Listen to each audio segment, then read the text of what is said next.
অদম্য মনোবলে বলীয়ান অ্যালেক্স হনল্ড, মার্কিন rock climber Alex অনল্ড কোনো দড়ি বা কোনো নিরাপত্তা সরঞ্জাম কিংবা কোনো আধুনিক যন্ত্রের সাহায্য ছাড়াই কেবল নিজের হাত এবং মনের জোরে তিনি জয় করেছেন তাইওয়ানের গর্ব।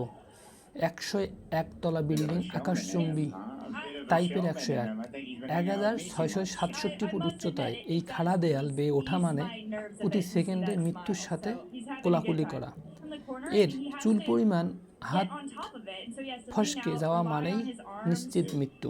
অথচ সেই 100% জীবনের ঝুঁকি নিয়ে তিনি যখন 1 ঘন্টা 31 মিনিটে চূড়ায় পৌঁছলেন তখন পুরো বিশ্ব থমকে দাঁড়িয়েছিল তার এই অদম্য মনোবল দেখে।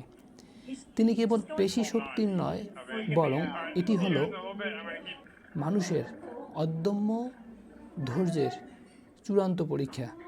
যখন বাতাসে তীব্রতা আর মাধ্যাকর্ষণ শক্তি তাকে টেনে নামাতে চেয়েছিল, তার ইস্পাত কঠিন ইচ্ছা শক্তি তখন তাকে নিয়ে গেছে মেঘের ওপারে।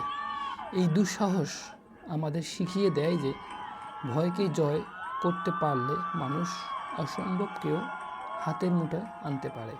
এবং আমরা দেখেছি যখন উনি 70 তলা 75 তলায় গিয়েছেন, ওনার স্ত্রী ওনার পাশে ওনাকে উইশ করতেছিলেন এবং উনি অনেক এনকারেজ করতেছিলেন, হ্যাঁ ঠিক আছে করো।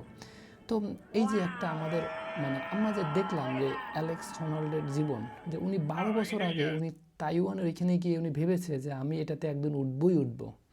এবং আমরা যে মাইন্ড ওভার মেডিসিন, হ্যাঁ লিজা র্যাঙ্কিনের যে বই, এই মাইন্ড ওভার মেডিসিনেও আমরা দেখছি যে রজার বেনিস্টার উনি 1000 বছরের ইতিহাস ভেঙে দিয়ে 3 মিনিটের অল্প সময়ের মধ্যে 1 কিলোমিটার অতিক্রম করার ইনি বিশ্ব রেকর্ড করেছেন। তার আগে বিজ্ঞান বলেছে যে এটা সম্ভব না, কিন্তু উনি 1000 বছরের ইতিহাস ভেঙে দিয়েছেন যে হ্যাঁ এটা সম্ভব, উনি করে দেখিয়েছেন।